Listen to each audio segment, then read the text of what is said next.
முக்கிய செய்திகள். ஐநா சபையில் தீர்மானம் நிறைவேறியதின் எதிரொலி. ராஜபக்சே மற்றும் போர் குற்றவாளிகள் மீது சர்வதேச நீதிமன்றத்தில் நடவடிக்கை.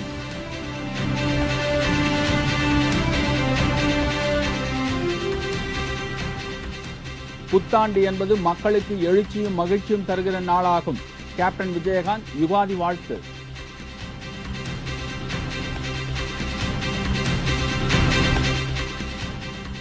கூடங்குளம் மக்களுக்கு ஆதரவாளர் போல் காட்டிக்கொண்ட ஜெயலலிதா தங்களை தீவிரவாதி என்று கூறுவது நியாயமா? உதயகுமார் கண்டனம்.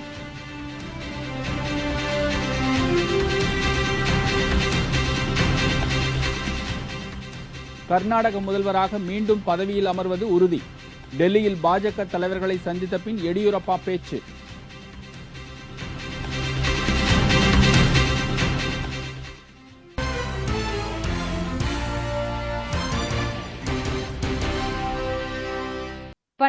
வணக்கம். விரிவான செய்திகள்.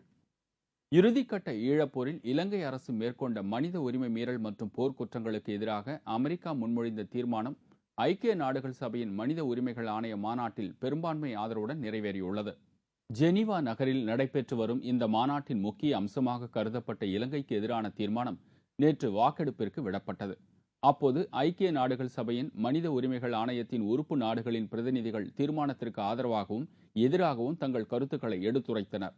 பின்னர் நடைபெற்ற வாக்கெடுப்பில் America, Britain, Canada, Norway, Australia உள்ளிட்ட 24 நாடுகள் இலங்கைக்கு எதிரான போர்க்குற்ற மற்றும் மனித உரிமைகள் மீறல் தீர்மானத்திற்கு ஆதரவு தெரிவித்து வாக்களித்தன.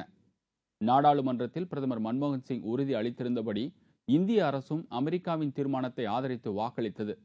சீனா, ரஷ்யா, கிர்கிஸ்தான், தாய்லாந்து, கியூபா உள்ளிட்ட 15 நாடுகள் அமெரிக்காவின் தீர்மானத்திற்கு எதிராக தங்கள் வாக்குகளை பதிவு செய்துள்ளன.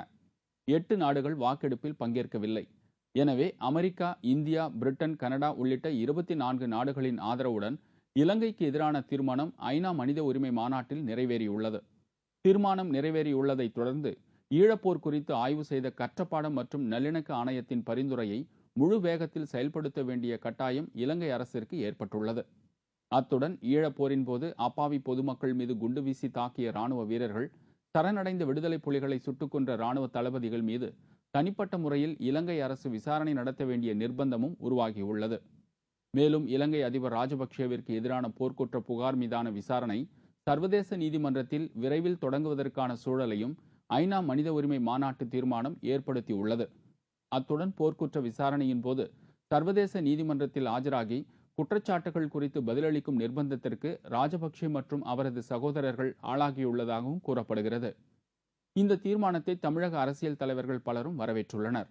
சிங்கள இராணுவத்தினரால் உயிரிழந்த அத்தனை தமிழர்களுக்கும் இருக்கும் போது நியாயம் கிடைக்கவில்லை என்றாலும் இறந்த பின்பாது அவர்களுக்கு ஓரளவாவது நியாயம் கிடைத்திருக்கிறது என்பதைத்தான் இங்கே ஜெனீவாவில் நடந்த இந்த மாநாட்டில் இலங்கைக்கு எதிரான நடந்த வாக்களிப்பு உணர்த்துகிறது.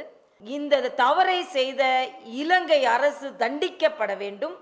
இப்பொழுது முள்வேலிக்குள் வாழ்ந்து கொண்டிருக்கும் தமிழர்களுக்கு நியாயம் கிடைத்து அவர்களுக்கு ஒரு மரியாதையான வாழ்க்கையை திரும்ப பெற வேண்டும். அங்கே இலங்கை ஆட்சியில் அதிகாரத்தில் தமிழர்களுக்கான பங்கு கிடைத்தே ஆக வேண்டும். தெலுங்கு மற்றும் கன்னட மொழி பேசும் மக்களுக்கு தேமுதிக பொதுச் செயலாளர் கேப்டன் விஜயகாந்த் யுகாதி பண்டிகை வாழ்த்து தெரிவித்துள்ளார். இன்று நாடு முழுவதும் யுகாதி பண்டிகை கொண்டாடப்படுகிறது. இதனையொட்டி தேமுதிக நிறுவன தலைவர் கேப்டன் விஜயகாந்த் வெளியிட்டுள்ள வாழ்த்துச் செய்தியில், புத்தாண்டு என்பது மக்களுக்கு புதிய எழுச்சியையும் மகிழ்ச்சியையும் தருகின்ற நாளாகும் என்றும், ஒரு ஆண்டு முடிந்து இன்னொரு ஆண்டு துவங்குகிறது என்கிற பொழுது ஒரு புதிய துவக்கத்திற்கு அது வழிவகுக்கிறது என்றும் தெரிவித்துள்ளார். தெலுங்கு மற்றும் கன்னட மொழி பேசும் மக்களுக்கு யுகாதி என்ற புத்தாண்டு இன்று வெள்ளிக்கிழமை வருவதாகவும், இந்த நன்னாளில் அனைத்து நலன்களையும் பெற்று அவர்கள் சிறப்புடன் வாழ தனது இதயமார்ந்த வாழ்த்துக்களை தேமுதிக சார்பில் தெரிவித்துக் கொள்வதாகவும் கேப்டன் விஜயகாந்த் குறிப்பிட்டுள்ளார். கூடங்குளம் அணு உலைக்கு எதிராக 5வது நாளாக சாகும் வரை உண்ணாவிரதம் மேற்கொண்டு வரும் உதயகுமாரை கைது செய்ய மேலும் போலீசார் குவிக்கப்பட்டுள்ளதால் கூடங்குளத்தில் பதற்றம் அதிகரித்துள்ளது. கூடங்குளம் அணு உலை செயல்பட தமிழக அமைச்சரவை தீர்மானம் இயற்றியதை அடுத்து அங்கு பணிகள் வேகமாக நடைபெற்று வருகிறது.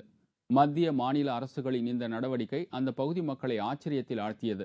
இந்த தகவலை அடுத்து சாகும் வரை உண்ணாவிரதம் மேற்கொண்டு வரும் உதயகுமார் மற்றும் அந்த பகுதி மக்கள் மத்திய மாநில அரசுகள் தங்கள் உணர்வுகளை புரிந்து கொள்ள மறுத்து வருவதாக தெரிவித்தனர். ஏற்கனவே உதயகுமாரை கைது செய்ய போலீசார் தீவிரமாக நடவடிக்கைகள் மேற்கொண்டு வரும் நிலையில் மேலும் போலீசார் கூடங்குளத்தில் குவிக்கப்பட்டுள்ளதால் பதற்றம் எழுந்துள்ளது. சங்கரங்கோயில் தேர்தல் முடிகிறதுக்கு முன்னாடியே அவங்க இப்படி ஒரு போலீஸுகளை போட்டிருந்தா நாங்கள் சம்மதிச்சிருப்போம். இப்படி ஒரு போலீஸுகளை இவங்க போட்டிருந்தது சரியே இல்லை. மக்கள் இப்போ என்ன பண்ணுறாங்கன்னா, நாங்கள் போக்குவரத்தெல்லாம் விட்டாச்சு அப்படின்னு சொல்லிட்டு நம்ம டிஎஸ்பி சொல்லியிருக்காங்க. டிஎஸ்பி சொன்னதுமே என்ன சொல்லியிருக்காங்கன்னா, எந்த ஒரு பொருட்களும் அங்கே கொண்டு போகலாம், நாங்கள் எந்த ஒரு தொந்தரவும் பண்ண மாட்டோம் அப்படின்னு சொல்லியிருக்காங்க. ஆனால் அங்கேருந்து வாரவங்க என்ன சொல்கிறாங்கன்னா, அவங்க தொந்தரவு பண்ணுறாங்க, எங்கள் பஸ்ஸையோ எதையுமே உள்ளே விடுறது இல்லை, அதனால நாங்கள் படகுகளில் தான் பொருட்கள்லாம் நாங்கள் கொண்டு வந்துட்டு இருக்கோம் இடிந்தகரைக்கு.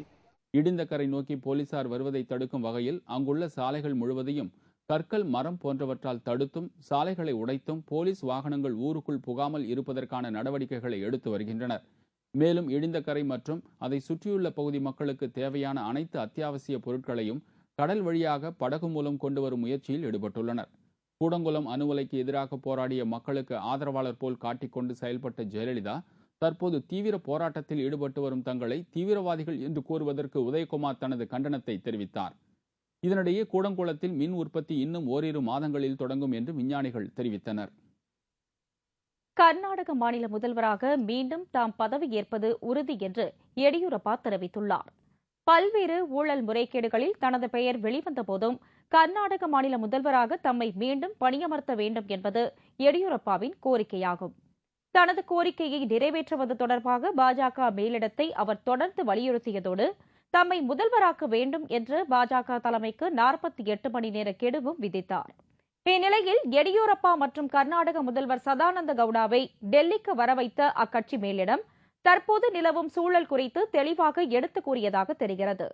இதையடுத்து கூட்டத்திற்கு பின் செய்தியாளர்களிடம் பேசிய எடியூரப்பா, இந்த கூட்டத்தில் தனக்கு சாதகமான பல அம்சங்கள் இருந்ததாகவும் விரைவில் கர்நாடக முதல்வராக தாம் பதவியேற்பது உறுதி என்றும் அவர் நம்பிக்கை தெரிவித்தார். I am happy with the outcome of the meeting. Party had asked me to step down from post of Chief Minister after Lokayukta gave a report against me. The judgment of the High Court has held the report flawed and illegal and squashed the Lokayukta report, and no action can be taken against me. On the basis of the report, I have made this request to party president. Party president had said that I will be reinstated once cleared by the court. I am confident party president and party will take the right decision in the interest of the party and people of Karnataka. இதற்கிடையே செய்தியாளர்களிடம் பேசிய அக்கட்சியின் செய்தி தொடர்பாளர் ரவிசங்கர் பிரசாத், பாஜக தலைமை தேவையான நடவடிக்கை மேற்கொள்ளும் என்றும் அதுவரை கர்நாடக பாஜக தலைவர்கள் கட்சி ஒழுக்கு கட்டுப்பாட்டை கடைபிடிக்க வேண்டும் என்று கேட்டுக் கொண்டார். இந்நிலையில் டெல்லியில் பாஜக தலைவர்களை சந்தித்துவிட்டு திரும்பிய கர்நாடக முதல்வர் சதானந்த கவுடாவை செய்தியாளர்கள் சந்தித்தனர். அப்போது பேசிய அவர், தம்முடைய செயல்பாடுகளில் கட்சித் தலைவர்களுக்கு பூரண திருப்தி என்றும் கர்நாடக மாநில முதல்வராக நீடிக்குமாறு தம்மிடம் தெரிவித்ததாக அவர் கூறினார். Nothing of that has happened. I have not resigned. I am continuing to be Chief Minister. My Nitin Gadkari asked me to... no, wait. Nitin Gadkari told that you will continue as the Chief Minister and nothing of that sort. Resigning question does not arise at that stage.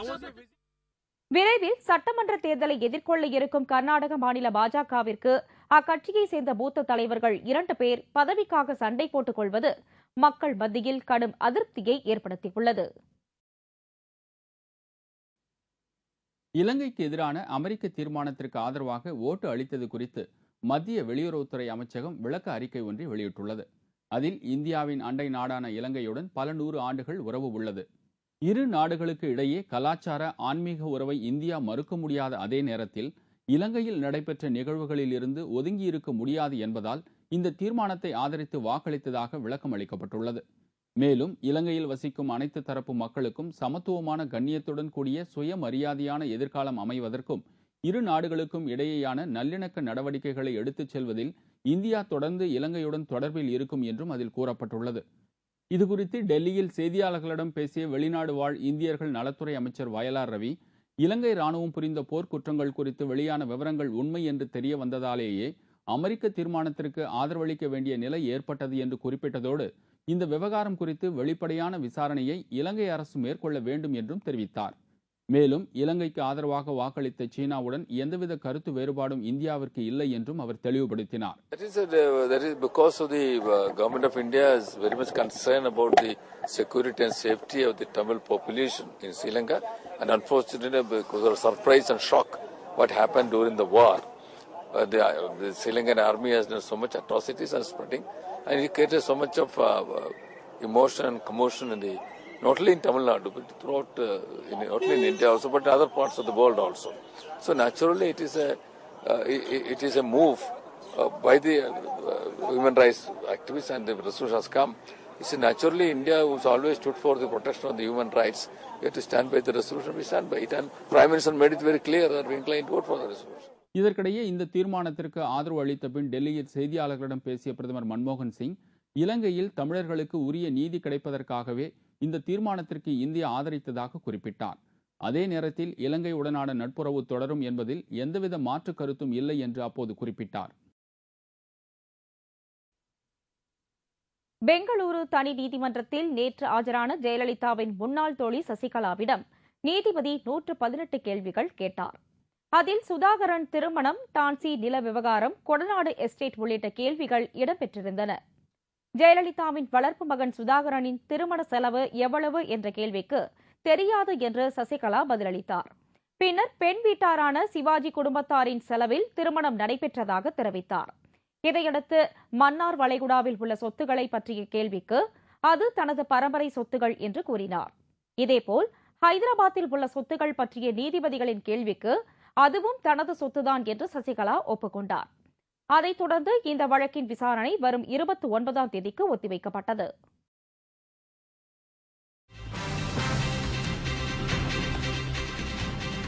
பேரூராட்சி ஊழியரை தாக்கிய AIADMK councillor தலைமறைவு. திண்டுக்கல் அருகே பேரூராட்சி ஊழியர்கள் ஆர்ப்பாட்டம்.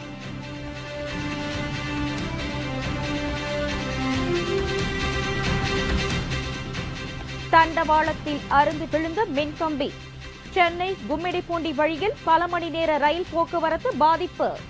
மற்றும் பல செய்திகள் விளம்பர இடைவேளைக்கு பிறகு.